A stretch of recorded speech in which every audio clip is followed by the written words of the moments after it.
완전하신 나의 주 찬양하겠습니다.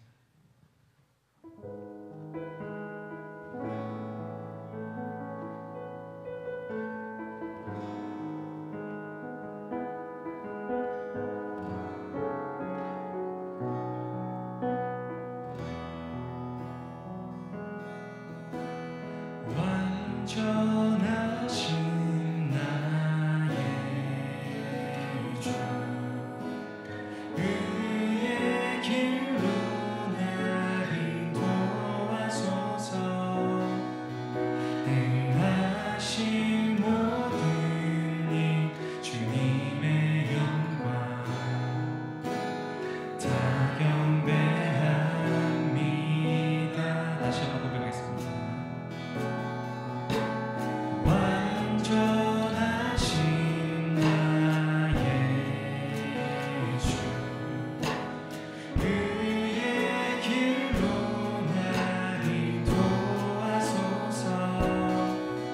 행하신 모든 일 주님의 영광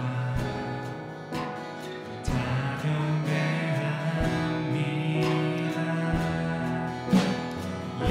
예배합니다. 찬양합니다. 주님만 날 다스리소서. 예배합니다. 찬양합니다. 주님 홀로 높임 받으소서.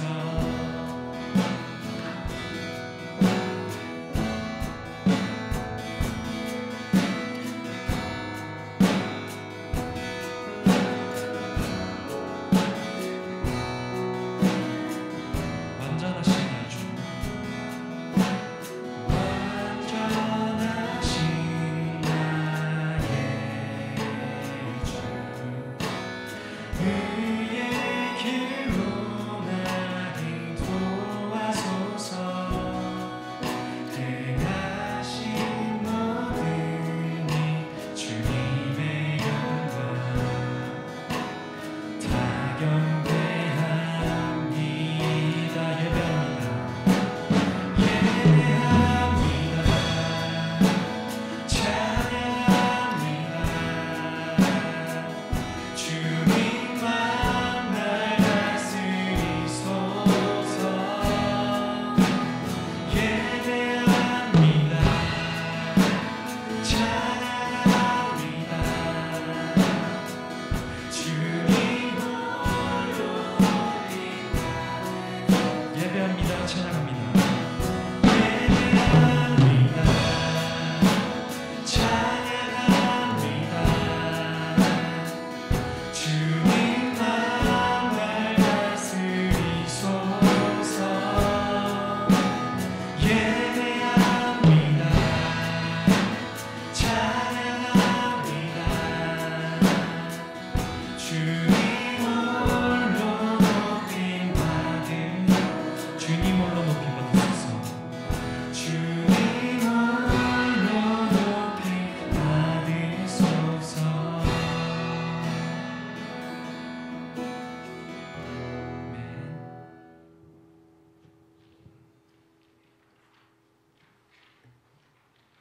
생명 주께 있네 찬양하겠습니다.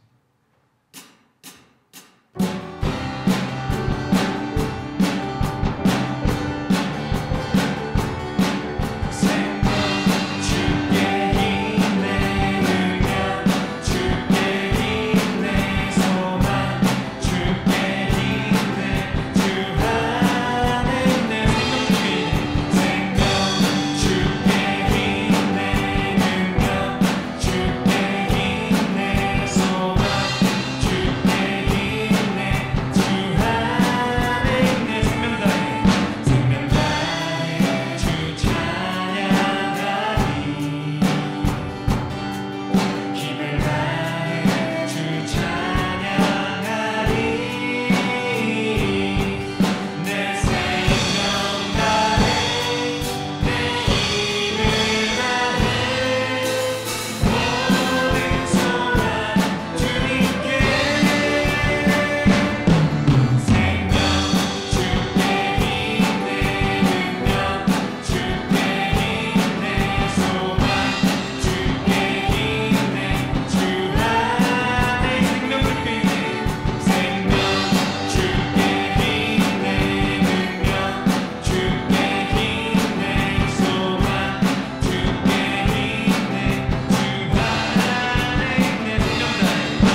겸손하게 이 땅에 임하신 주 목합 찬양하리라. 나 주를 경배하니 주를 경배하리 엎드려 절하며 고백해 주 나의 하나님. 사랑스러운 주님 존귀한 예수님 아름답고 놀라우신 주. 나 주를 경배하니 주를 경배하리 엎드려 절하며 고백해 주 나의 하나님. 사랑스러운 주님 존귀한 예수님 아름답고 놀라우신 주. 할 수 없네. 할 수 없네 주의 은혜 내 죄 위한 주신 자가 할 수 없네 주의 은혜 내 죄 위한 주신 자가 주를 경배하리 엎드려 절하며 고백해 주 나의 하나님. 사랑스러운 주님 존귀한 예수님 아름답고 놀라우신 주. 나 주를 경배하니 주를 경배하리 엎드려 절하며 고백해 주 나의 하나님.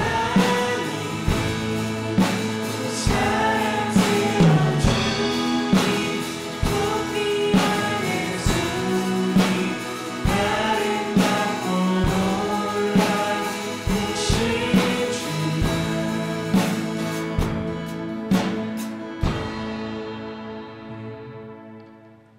부르신 곳에서 찬양하고 예배하도록 하겠습니다.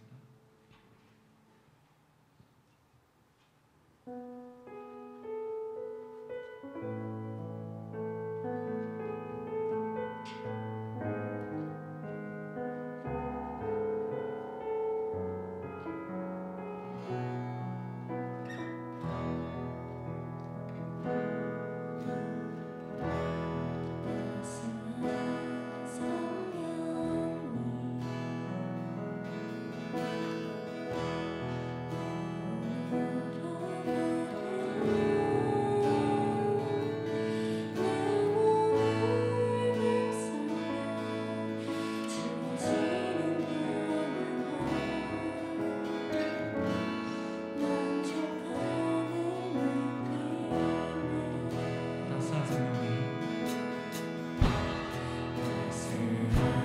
성령님 마음으로 보내 내 몸을 감싸며 주어지는 평안함 만족함을 느끼네. 부르신 곳에서 나는 예배하네. 어떤 상황에도 나는 예배하네. 부르신 곳에서 나는 예배하네. 어떤 상황에도 나는 예배하네.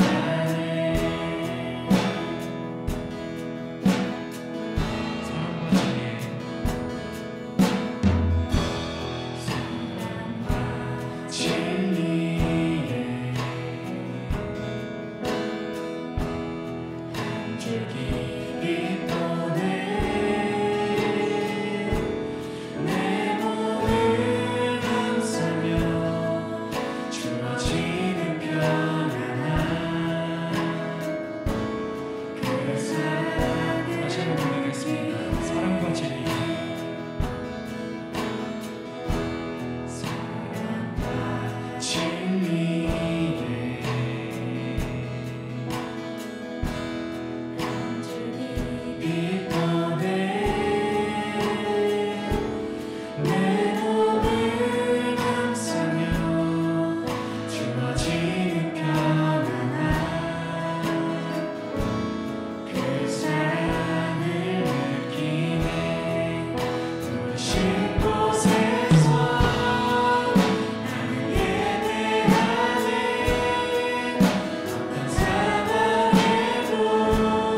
전능하사 천지를 만드신 하나님 아버지를 내가 믿사오며 그의 외아들 우리 주 예수 그리스도를 믿사오니 이는 성령으로 잉태하사 동정녀 마리아에게 나시고 본디오 빌라도에게 고난을 받으사 십자가에 못 박혀 죽으시고 장사한 지 사흘 만에 죽은 자 가운데서 다시 살아나시며 하늘에 오르사 전능하신 하나님 우편에 앉아 계시다가 저리로서 산자와 죽은 자를 심판하러 오시리라. 성령을 믿사오며 거룩한 공예와 성도가 서로 교통하는 것과 죄를 사하여 주시는 것과 몸이 다히 사는 것과 영원히 사는 것을 믿사옵나이다. 아멘. 314장 찬송드립니다.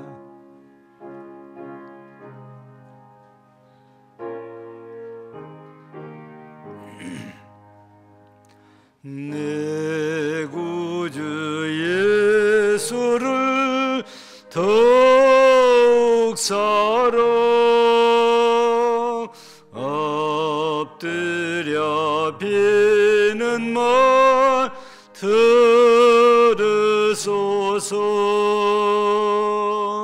내 진정 소원이 내 구주 예수를 더욱 사랑,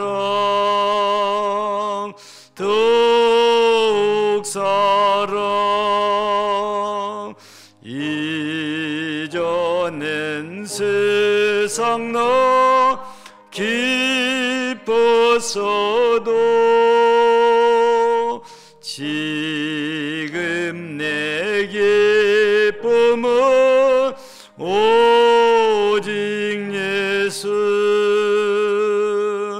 다만 내배는 말 내 구주 예수를 더욱 사랑, 더욱 사랑. 이 세상 떠날 때 찬양하고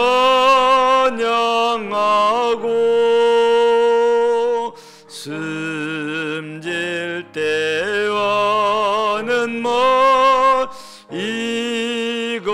이것일세.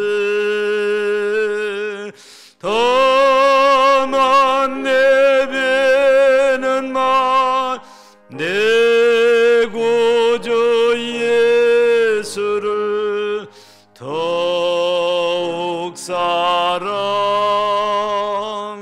더욱 사랑.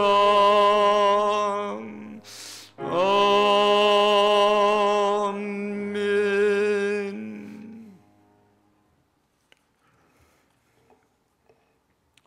인생이 그늘이 되어 주심으로 주의 날개로 품으시는 하나님 아버지, 이제 한 해를 한 달 남겨놓은 이 저녁에 주님의 전으로 모여 귀한 찬송과 영광을 주님께 드립니다.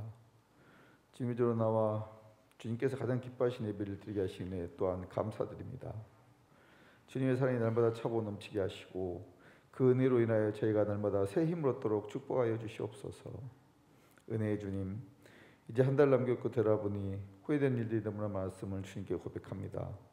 저희가 영생을 사는 것을 소홀히 하여 주님의 음성을 듣지 못했고 주님께 날마다 간구와 기도로 겸손히 고백해야 할 것들을 지하셨음을 고백하오니 용서하여 주시옵소서. 궁율 하나님, 제 입술을 정죄하던 이웃을 위해 기도하게 하시기를 원합니다. 이 시간 저희 영혼을 어루만지사 새롭게 하시고 잘못된 마음을 고쳐주시옵소서. 외로운 마음의 위로를, 병든 몸의 건강함을 허락하여 주시고 사랑하는 사람을 떠나보낸 절망스러운 가슴에 주님의 성령으로 치유와 소망을 주시옵소서. 이 시간 특별히 노인의 미자립교회를 위해 기도합니다. 그들의 어려운 사정 아시는 주님, 있어야 할 것들을 채워주시고 그들에게 필요한 손길들을 허락해 주시옵소서. 또한 그 교회를 이끌고 있는 목회자들에게 복을 주시옵고 어떠한 어려움도 극복해 나갈 수 있는 힘과 용기를 주시옵소서.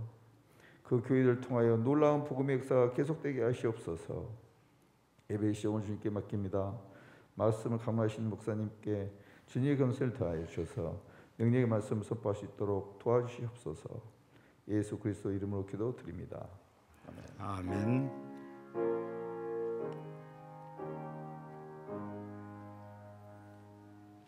하나님 말씀은 신약성경 마태복음 6장입니다. 1절에서 4절입니다. 마태복음 6장 1절에서 4절까지 교독하겠습니다. 사람에게 보이려고 그들 앞에서 너희 의를 행하지 않도록 주의하라. 그리하지 아니하면 하늘에 계신 너희 아버지께 상을 받지 못하느니라.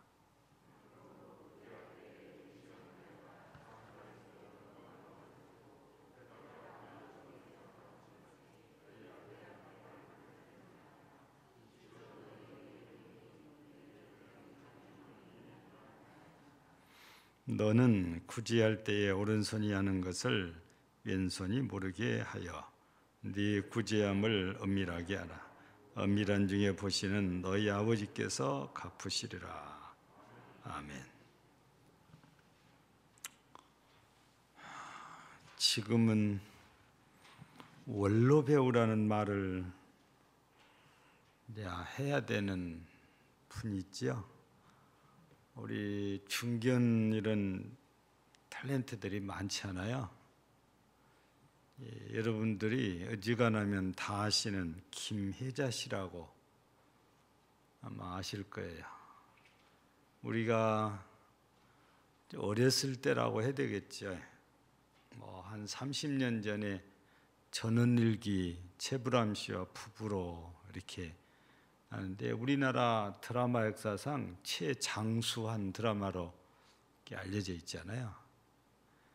근데 이렇게 중견 탤런트로서 영화도 출연하고 이 드라마도 출연하다 보니까 경제적으로는 굉장히 부유한 그런 사람이지요. 거기에다가 교회 집사였어요. 지금은 권사가 됐는지 모르겠지만 집사님이셨거든요. 근데 카메라에서는 잘 웃고 굉장히 행복해 한 것 같은데 실제 그분의 삶은 항상 어둡고 그늘지고 기쁨이 없고 그런 삶이었대요. 할 일이 없어서 그런 건 아니겠죠? 그런데 어느 날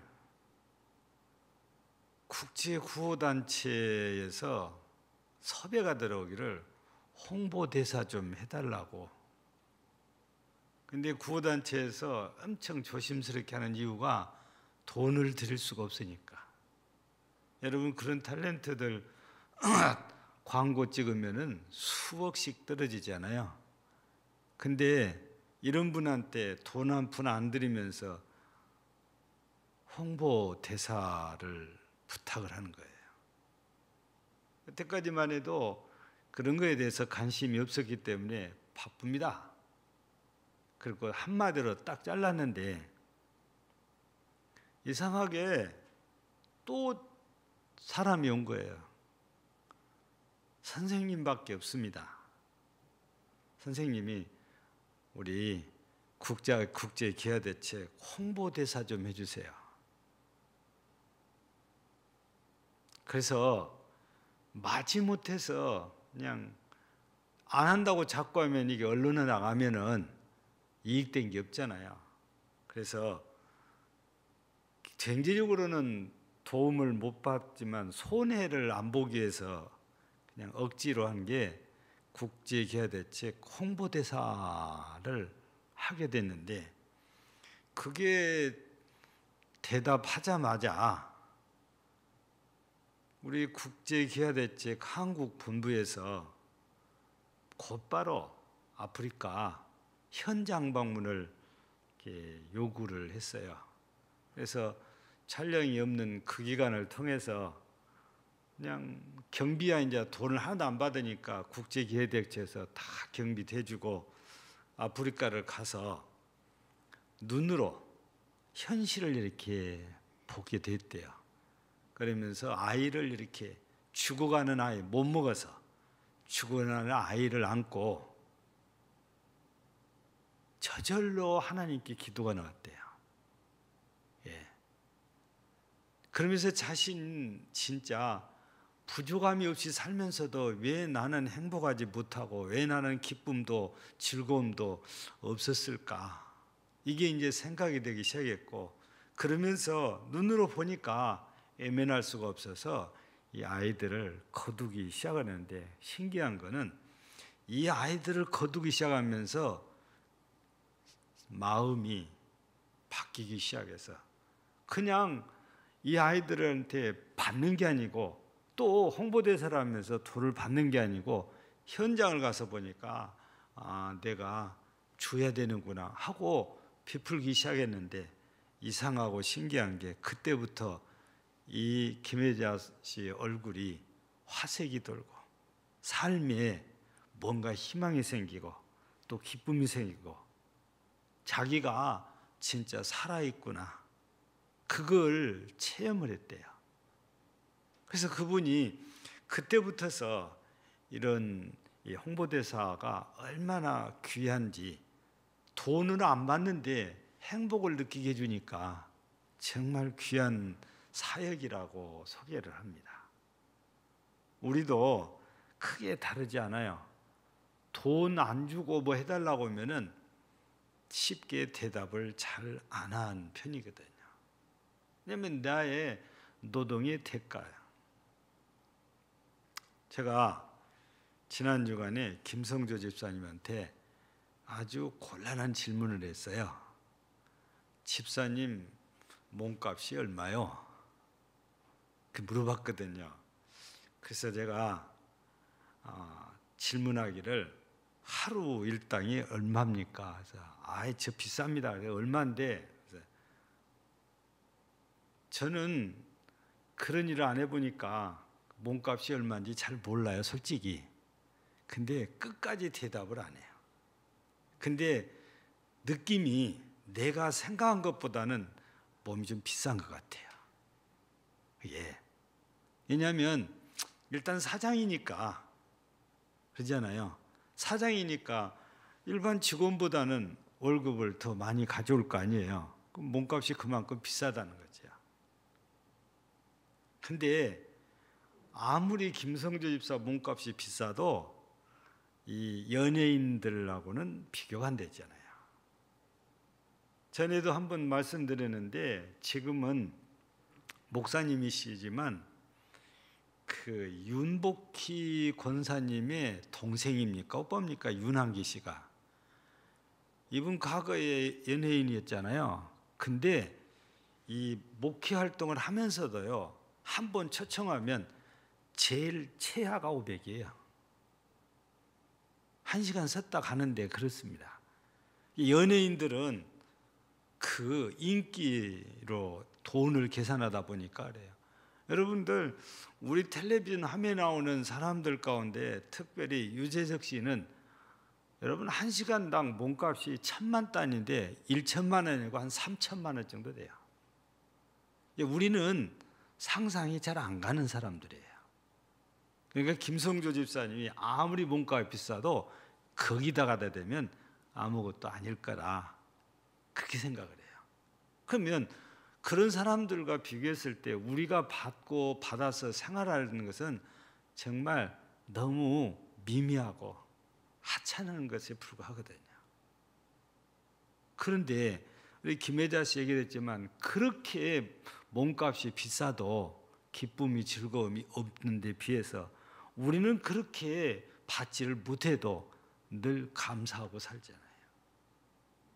그게 받는 데 익숙한 사람과 주는 데 익숙한 사람의 차이라고 할 수 있는 거거든요. 예. 그래서 성경에서는 이제 이런 일, 주는 것을 갖다가 베푼다, 나눈다, 구제한다, 이렇게 표현을 많이 이렇게 하잖아요. 여러분, 바울 사도를 통해서 주님께서 우리에게 하신 말씀 가운데 받는 것이 복 있다고 그래요? 주는 것이 복 있다고 그래요? 누가 더 복이 있는 자라고 그래요? 성경에서는 받는 자가 아니고 주는 자가 더 복이 있다고 그래요. 줄 수 있다는 것은 그만큼 복을 받았다는 얘기거든요. 남들이 생각할 때 아무것도 없어 보여도 무언가를 누군가에게 나누어 줄 수 있다는 것은 마음이 그만큼 여유가 있어요. 삶의 여유는 없어도 마음의 여유가 있으니까 나보다 못한 사람에게 나누어 줄 수 있게 된 거죠. 근데 나누어 주면 지질이도 가난하니까 굶어 죽어야 될 텐데 그렇지 않아요. 굶어 죽는 일은 없더라고요. 왜냐하면 하나님께서 말씀을 그렇게 하시거든요. 흩어 구제하면 가난해진 것이 아니라 더 부유하게 해주겠다고 했었으니까. 그래서 우리는 이 시간에 전에도 해본 적이 없고 앞으로도 이런 일을 또 헌신예배를 드릴지 그것도 잘 모르지만 금년에 헌신예배가 이렇게 지난달에도 우리 찬양 헌신예배를 못 드렸는데 12월 달에도 헌신예배를 드릴 수 없는 상황이 됐는데 기도하다가 우리 노회인의 미자립 교회들을 돕는 그런 마음으로 우리가 헌신 예배를 드리는 것이 하나님이 기뻐하실 것 같아서 갑자기 그냥 이렇게 시행을 하는 거거든요. 아마 여러분들 중에는 왜 목사님이 안 하던 짓을 할까? 그렇게 의구심을 가지고 바라보신 분도 있을 것입니다. 틀렸다고 저는 생각하지 않아요. 그럴 수도 있어요. 예. 근데 하나님께서 주시는 그런 말씀들을 우리가 자꾸 보다 보면 요점이 뭡니까? 예수님이 이 땅에 오신 요점이 뭐지요? 성경에는 여러 가지로 얘기하지만 제가 소개하는 성경 구절 두 군데를 떠올려 보세요. 마태복음 20장 28절. 이건 내용이 99% 똑같습니다. 그리고 마가복음 10장 45절. 예수님이 이 땅에 왜 오셨지요? 두 가지를 거기서 소개를 해요. 하나는 뭡니까? 섬김을 받으려 함이 아니고 도리어 섬기려고 그랬습니다. 섬겨주려고, 사람 섬기려고 오셨는데 그 섬김을 어떤 식으로 하냐? 목숨을 바쳐서 해요.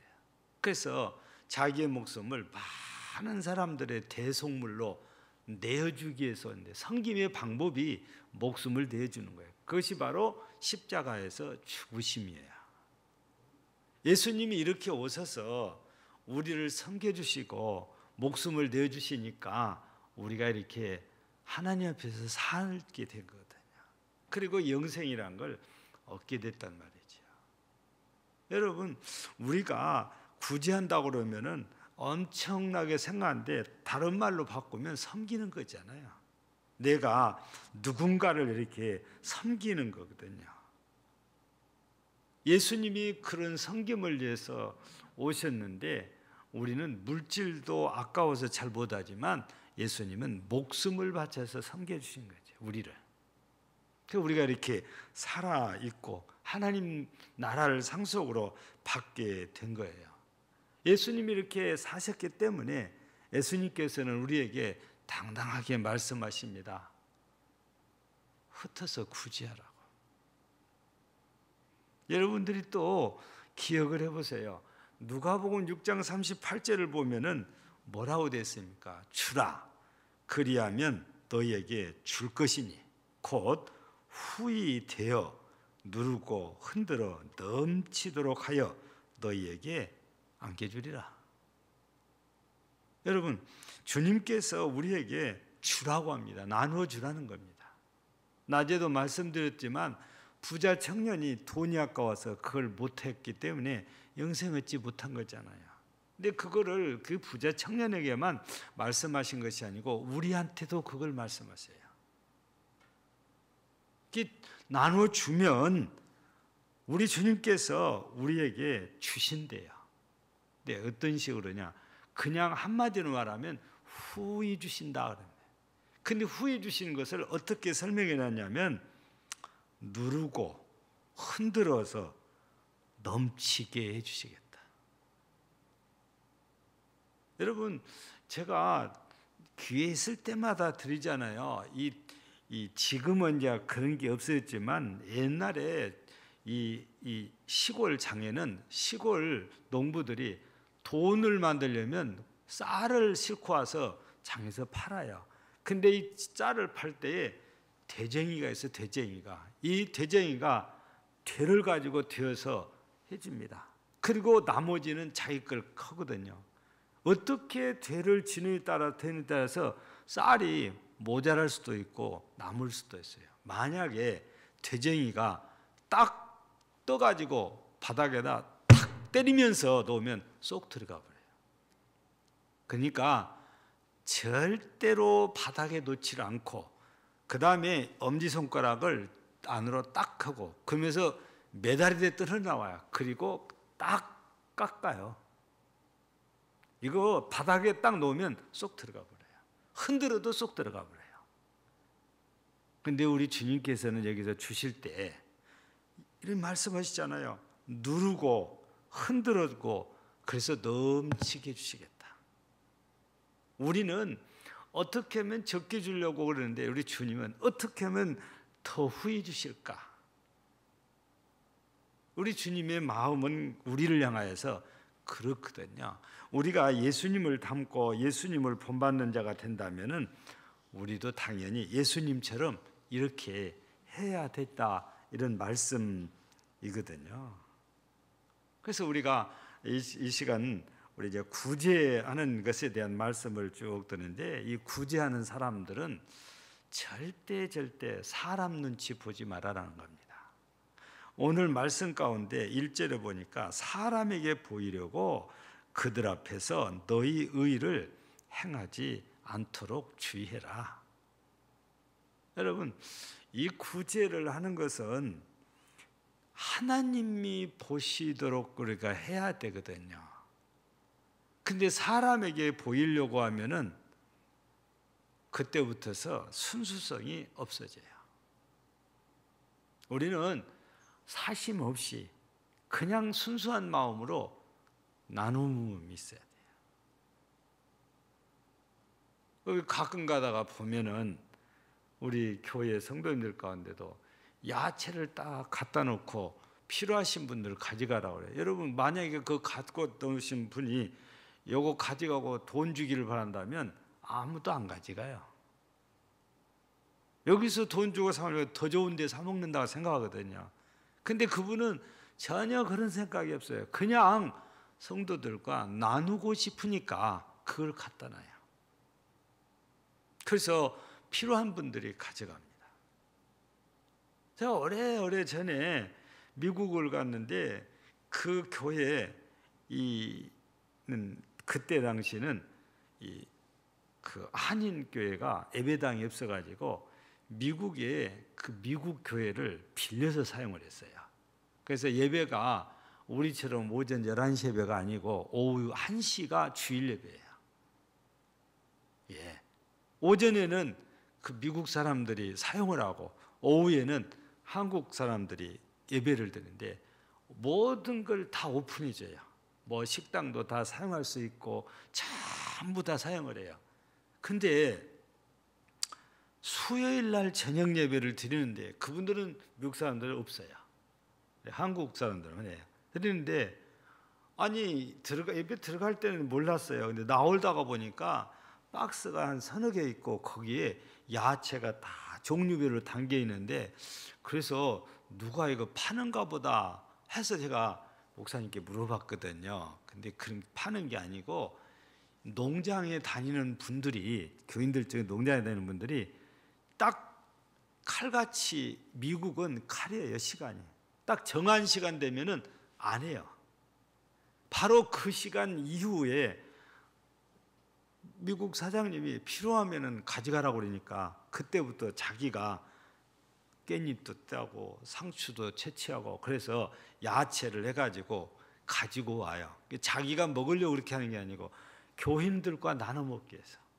그냥 갖다 놓으면 교인들이 늘상 그래왔기 때문에 그냥 필요한 만큼 가지고 가요. 여러분, 어떤 다른 목적이 없어요. 그냥 순수한 마음이에요. 자기가 일하는 농장에서 그냥 가져가도 된다고 하니까 그냥 따오는 겁니다.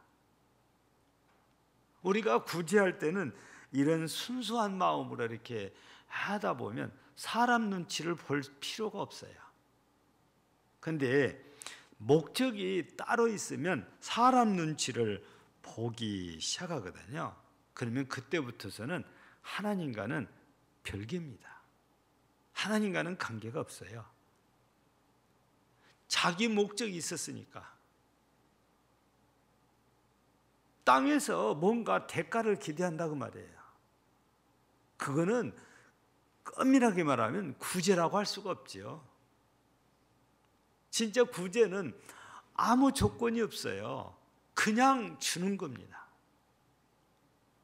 어떤 사람들은 이해를 할 수가 없을 수도 있어요. 어떻게 돈을 그렇게 줄 수 있냐고 말이에요. 근데 진짜 구제는 조건 없어요. 그냥 하나님께서 저기가 더 어려우니까 저기 줘서 저 어려울 때를 위기를 넘기도록 해주는 거거든요.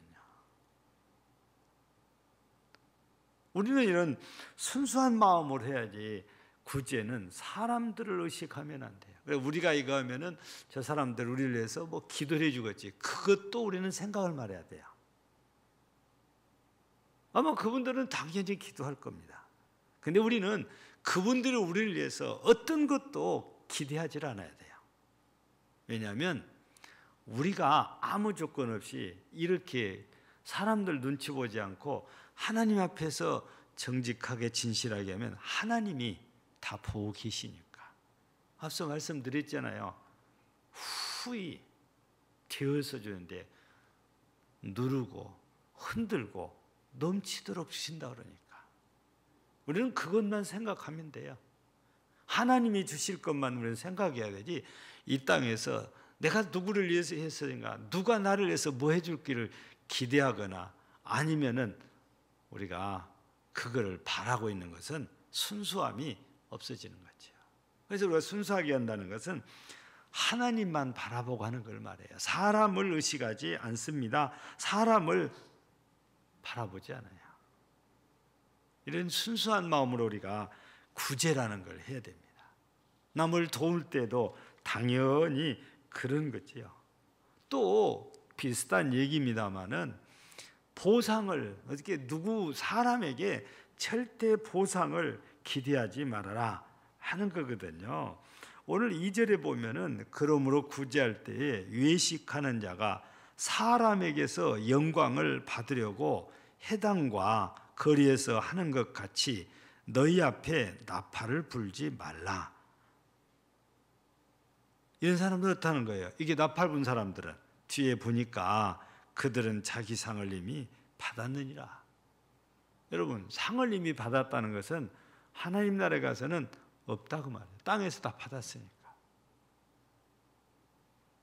우리는 땅에서 우리가 누군가를 돕고 누군가에게 나눠주고 베풀고 구제를 했다는 때에는 어떤 보상도 기대를 하면 안 돼요. 그래서 참 이게 정말 쉽지 않아요. 어려워요.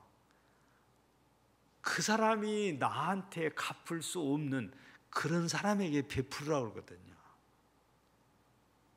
근데 그거 쉬운 것 같아도 참 잘 안 됩니다.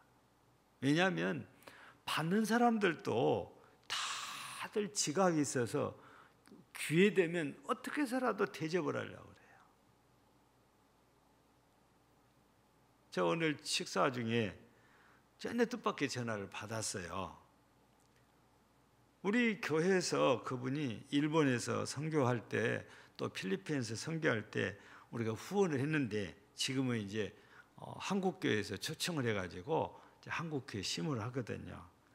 저는 이제 한국 들어왔으니까 그때부터서는 이제 후원도 중단되고 그래서 잊어불고 살았는데 아니 저 저녁 먹는데 갑자기 전화가 왔어요. 아니 그냥 생각나서 전화했대. 고마워서요. 저는 그런 걸 기다리지도 않고 기대하지도 않고 잊어버리고 살 거거든요. 근데 고마워서 전화를 했다는 겁니다. 여러분, 그러니까 갚지는 못해도 그 사람들의 마음까지도 없는 게 아닌 것 같아요. 늘 속으로는 뒤에서 기도해 주고 있다는 거예요. 우리는 그거 기대하지 않아도. 베푸는 우리는 하나님만 생각하고 하나님만 의식해야 되지 사람에게서 이 땅에서 무언가 받으려는 그런 보상 심리를 갖는 것은 절대 순수한 구제라 할 수 없는 거예요. 근데요, 우리가 이런 일을 하다가 보면은 내가 기대를 했기 때문에 그런 실망을 얻을 수도 있어요. 왜냐하면 우리가 하는 일에 대해서 순수하게 또 봐주냐? 그렇지 않은 사람들도 있어요. 틀림없이 뭔가 꿈꾸기가 있을 거다. 뭔가 기대를 한 것이 있으니까, 뭔가 얻을 것이 있으니까 할 거다. 그러면서 이런 말 저런 말을 많이 물어내거든요. 그런 말 들으면 세상에 나는 아무 사심 없었는데 어떻게 이런 말을 할 수 있을까? 이렇게 나를 볼 수 있을까? 그래서 상처를 받고 시험에 들기도 하고 그래요. 예. 우리 기대를 안 해도 그렇거든요. 근데 기대를 했는데 안 되면은 더 상처가 깊고 더 실망이 크고 앞으로는 안 하고 싶은 생각이 나를 완전히 지배를 해버리거든요. 근데 우리는 기대하지 않고 해야 돼요. 근데 우리가 그냥 그럼 이래도 말 듣고 저래도 말 들으니까 안 하면 안 해버리지. 근데 성경은 아니지만 세상에서는 이런 얘기를 우리가 들을 수 있어요. 똑같은 물이 돼요. 똑같은 물이에요. 근데 젖소가 먹으면 이 물이 우유가 되어갖고 나오고 뱀이 먹으면 독이 되어갖고 나온대요. 무슨 얘기냐면 우리가 하나님께로부터 이렇게 받았으면 우리가 선한 마음으로 하면 그 선함이 다른 사람들에게 전달이 돼요. 우리가 악한 마음을 품고 오면 악함이 전달이 된다는 거거든요. 악함은 뭔가를 기대하는 걸 말하거든요. 그러니까 우리한테 뭔가 받은 사람들이 저분이 이걸 줄 때 나한테 뭔가 바라는 것이 있을 텐데 그런 마음이 들면은 안 받으려고 그래요. 받았으면 그 뒤부터 나를 안 만나려고 안 부딪히려고 피해서 돌아다닙니다. 뭔가 기대하는 것이 있다는 게 눈치가 보이면 그래요. 근데 우리는 절대 그렇게 해서는 안 된다 이런 말씀이거든요. 우리는 순수한 마음으로 하나님만 바라보고 우리가 이 구제하는 일을 이렇게 한다면은 하나님께서 다 기억해 주실 것이고 하나님께서 갚아 주실 것이기 때문입니다. 그래서 이 땅에서 아무런 보상이 없다고 해도 우리는 실망할 필요가 없어요. 왜냐? 하나님이 갚아주시니까. 그래서 오늘 3절 4절 보니까 너는 구제할 때에 오른손이 하는 것을 왼손이 모르게 하여 네 구제함을 은밀하게 하라. 은밀한 중에 보시는 너의 아버지께서 갚으시리라. 하나님이 갚으신다고 그러잖아요. 우리 갈라디아서 6장에도 그러잖아요. 선을 행하다가 낙심하지 말라고 그래요. 왜냐하면 때가 되면 분명히 갚아주신대요. 여러분, 우리가 코로나 때문에 그냥 중단되었는데 MD를 우리가 이제 하다가 중단했잖아요. 근데 MD를 하다가 보니까 우리는 기대를 하고 MD를 했는데 열매가 맺히지도 않고 MD가 중단되니까 연락도 안 되고 그러니까 우리가 실망도 되고 상처도 되는데 그 자체를 우리가 그런 기대를 하면 안 된다고 말이에요. 성공적으로 MD 사역을 잘하는 교회는 그게 특징이에요. 아무것도 바라지 않아요. 심지어 몇 년을 섬겼는데도 교회 안 나온다고 그래서 그분한테 가서 서운하다 그런 말 아니고 계속 섬긴답니다. 그래서 MD 사역에 딱 구호가 뭡니까? 네? 한 생명도 잃지 않고 끝까지 사랑하고 찾아간다는 거잖아요. 이 끝까지 한다는. 근데 이 끝까지가 우리가 생각해놓고 여기까지가 그러면 안 된 거다 말이죠. 그 끝은 하나님이 정하시게 돼요. 성경에도 우리 예수님께서도 그런 말씀을 우리에게 전해주시잖아요. 요한복음 13장 1절에 보면은 자기 백성을 자기 사람을 사랑하시되 언제까지 사랑하신다고 그래요? 끝까지 사랑하신다. 끝은 하나님이 정해놓고 그 영혼을 보내주면 거기가 끝인 거예요. 근데 우리가 무언가를 해놓고 기대해야 하는 심리가 있으면 상처가 되고 실망이 되고 포기가 되고 안 하고 싶어지는 이런 일들인데 근데 갚아주신 것은 하나님 해주시니까 우리는 끝까지 해야 돼요. 이거 우리가 아무도 모르게 해도 하나님께서 은밀한 중에 다 보고 계시다가 때가 되면 다 갚아주시거든요. 그래서 이런 말도 있어요. 선을 행하고는 그것을 바다에 던지라. 고기들은 모른다 할지라도 하나님은 아신다. 이건 성경에 있는 말이 아니고 그냥 우리 동양의 중국 쪽에서 있는 격언이래요. 예. 그러니까 우리가 선을 행하고 바다에 던져버리라는 것은 잊어버려라, 그 말이거든요. 고기들은 아무것도 모르고 그걸 먹겠지만 하나님은 다 하신다는 겁니다.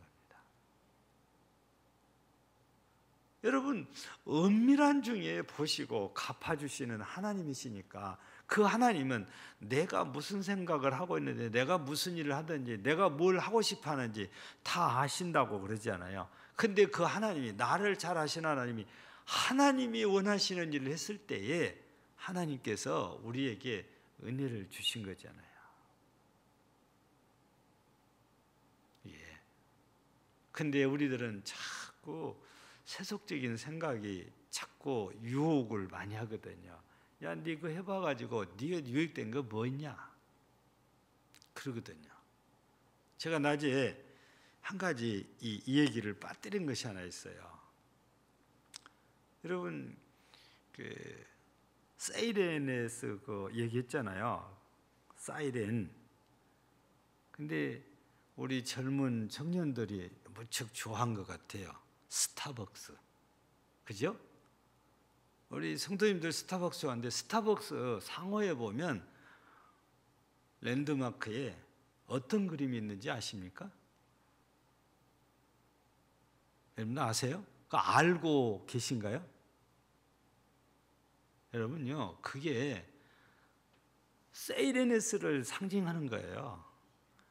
세상의 모든 사람들을 자기들의 커피 맛으로 끓여드리겠다는 그런 야심찬 생각으로 동그라미 초록색에다가 왕관 쓴 여자 그림을 넣는 거예요. 그래서 한때 이 스타벅스 기독교에서 거부했어요. 그리고 스타벅스가 우리 기독교하고는 반대 사상을 갖고 있다고 해서 기독교에서 아는 분들은 그거 가지를 않아요. 동성애 아주 적극적으로 사장님이 후원하고 찬성하는 분입니다. 본사에. 그래서 저는 스타벅스 자체를 들어가지도 않아요. 카페가 없어도 거기를 안 가요. 딴 데 찾아갑니다.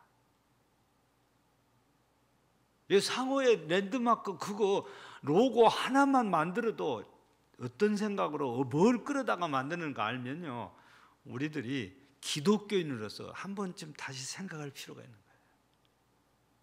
근데 스타벅스가 그렇게 커피가 비싸도 줄을 서서 그걸 사 먹으려고 그러는데, 그러잖아요. 진짜로 맛이 틀립니까? 저는 커피를 잘 모르고 그냥 마시거든요. 근데 어디 가서 마시든지 그 맛이 그 맛인 것 같아요. 커피는. 제가 마시는 커피는 거의 제일 싼 것, 아메리카노, 연한 것. 저는 그것만 시키거든요. 커피 시키면요. 그 어디 가나 똑같은 맛이에요. 근데 뭐 커피 맛을 잘하는 분들은 틀리다고 그러는데 저 입에는 잘 모르겠어요. 예. 저는 엉뚱한 것 같은데 한때 이 현대카드를 제가 많이 썼거든요. 근데 어느 날 가위로 잘라버렸어요. 왜냐? 이 현대카드가 후원하는 암흑의 가수, 우리나라 사람 아니에요. 미국 사람인데 신분이 여자 목사입니다. 그리고 유명한 가수입니다. 가장 야하게 활동하는 여자예요. 그러면서 적극적으로 동성애 지지자입니다. 그래서 현대카드사에서 그거 후원한다고 해서 제가 카드를 가위로 잘랐어요. 우리 기독교고 반대를 후원한다. 목사로서는 양심이 가책이 돼서 이 카드 못 쓰겠다. 근데 현대카드 사면 포인트를 엄청 잘 주거든요. 근데도 불구하고 그 이후로 현대카드를 써본 적이 없어요. 뭐 오래되니까 다시 재발급했는데 안 합니다. 안 할랍니다고요. 아예 다 끊었어요. 우리가 어떤 생각을 가지고 하는지 다른 사람 몰라도 하나님은 다 알고 계신단 말이에요. 우리가 어떻게 해야 하나님이 기뻐하시도록 이런 선한 일도 할 것인가가 중요하거든요. 아무리 선해도 하나님의 뜻하고 다른 방법으로 하는 것은 하나님과 무관해져요. 이왕이면 하나님이 기뻐하시도록 우리가 해야 되거든요. 우리가 돈을 싫어하는 사람은 아무도 없을 것 같다고 그랬잖아요. 돈 다 추구한다고. 근데 돈이 전부 다는 아닌데 많은 사람들은 돈이 전부 다인 것처럼 생각을 하고 살아요. 왜 돈이 전부 다가 아닙니까? 들어보세요. 몇 가지 제가 읽어드릴 테니까 한번 보세요.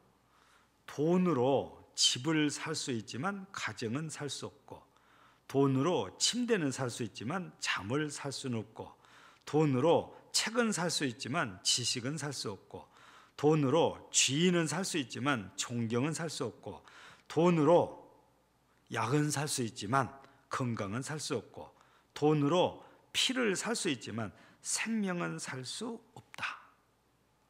그러니까 돈이 전부 아니다 그 말이에요.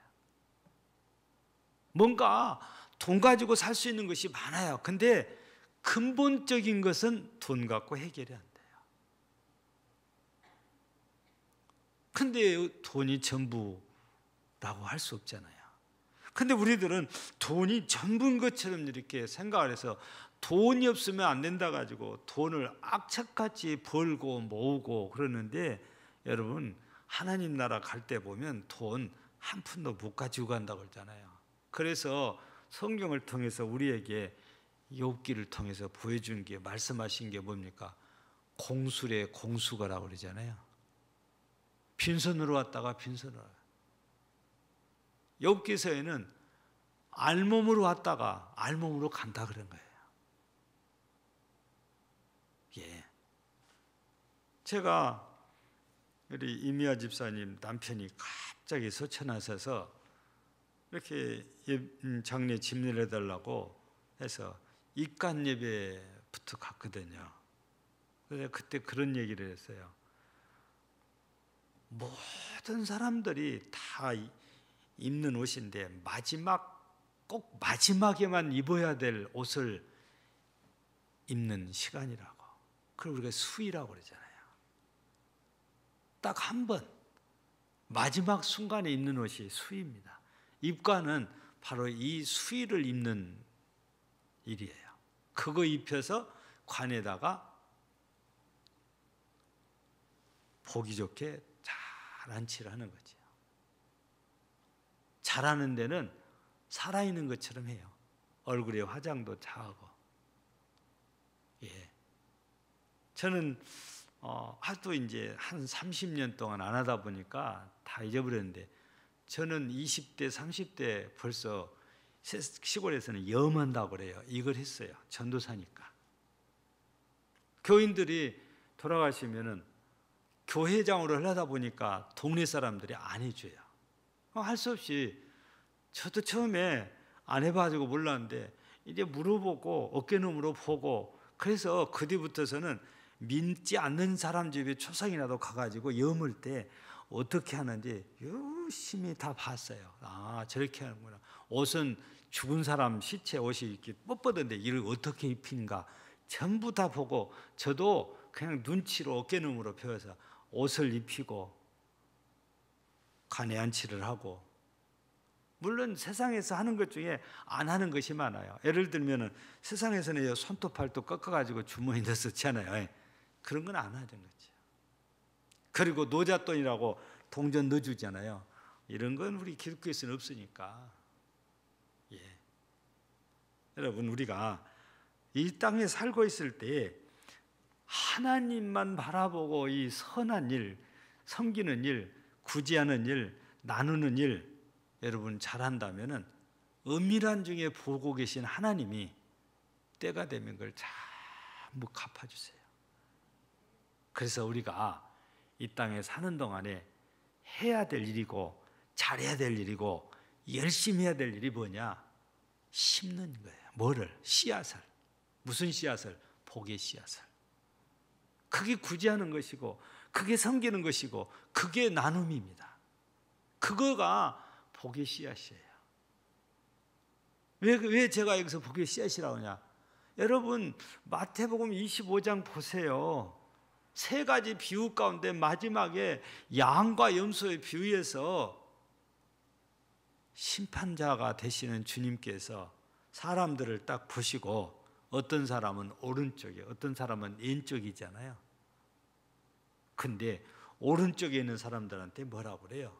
네 아버지께 복받을 자들아 그러잖아요.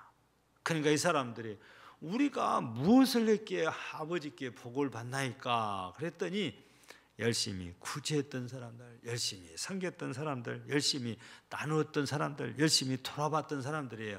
왜냐하면 헐벗고 굶주리고 목마르고 갇혔고 병들고 아팠을 때 찾아봐주고 돌아봐주고 입혀주고 밥 먹여주고 이 사람들이거든요.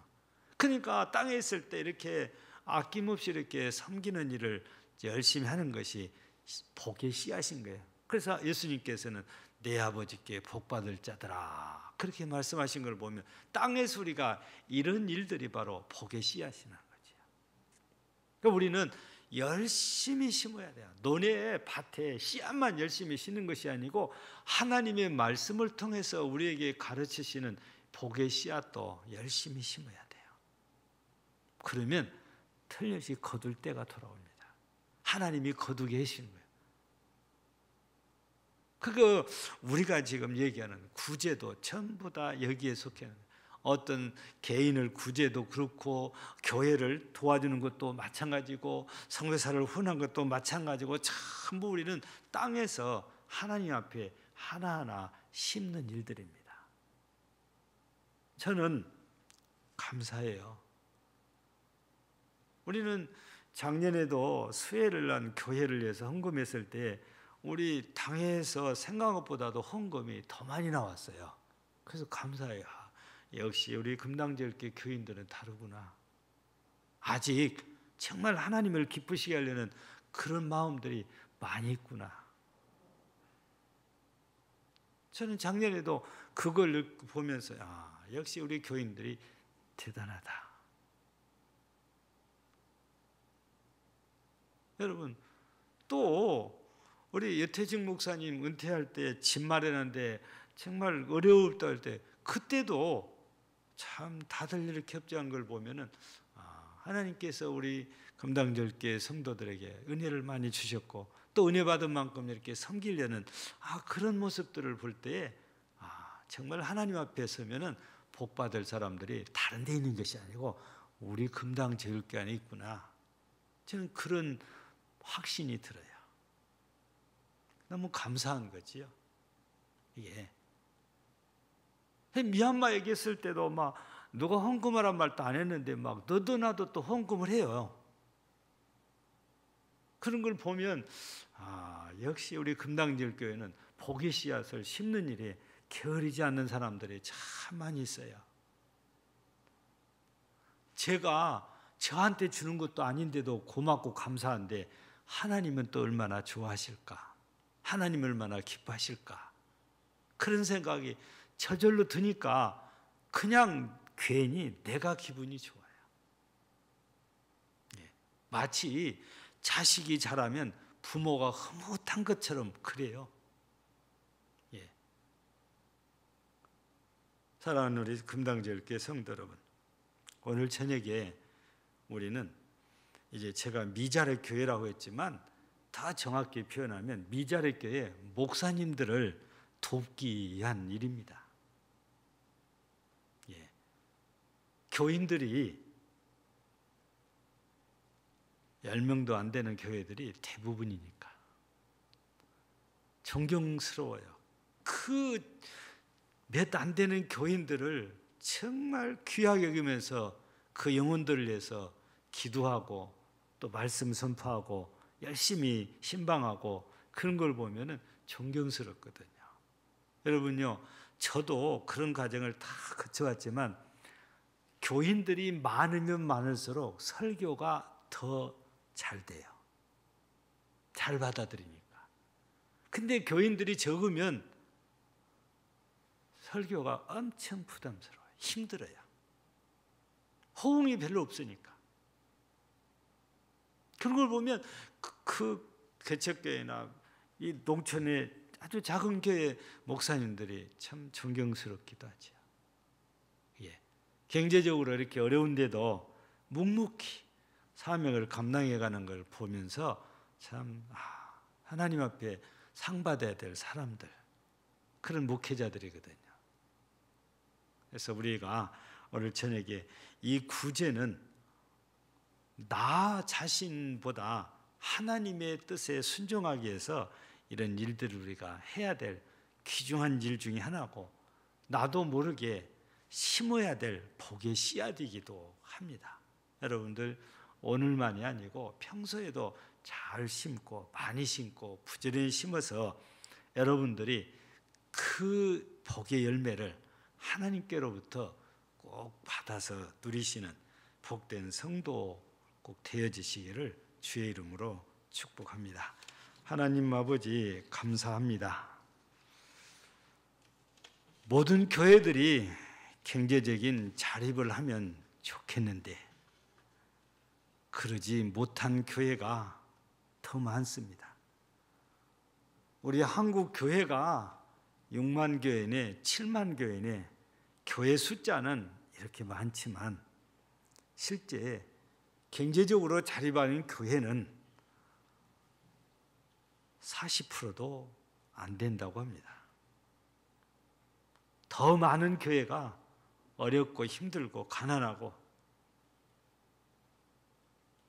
어디다가 하소연할 수도 없고 국가에서 도와주지도 않고 같은 형제 자매로서 이런 교회들을 돌아보는 것은 우리가 해야 될 마땅한 일이라고 믿고 생각하고 우리는 하나님의 거룩하신 뜻을 쫓아 말씀에 순종해서 나눔을, 베풀물, 섬김을 잘하여 복의 씨앗을 심고 오른편에 있는 사람들에게 내 아버지께 복받을 자들이라는 말씀을 듣는 참 복된 성도들이 되게 하옵소서. 우리 금낭제일교회 성도들은 이전에도 잘했습니다. 정말 열심히 하신 분들도 있습니다. 하나님께서 이무 다 아시는 일들입니다. 앞으로도 하나님이 기뻐하시는 이 거룩한 일 잘하도록 우리에게 은혜 주시고 심은 씨앗들이 좋은 열매들로 맺혀져서 더 많이 더 크게 할 수 있도록 하나님 역사하시고 영광을 받으시옵소서. 저녁에도 우리 하나님께만 감사드리며 예수님 이름으로 기도하옵나이다. 아멘.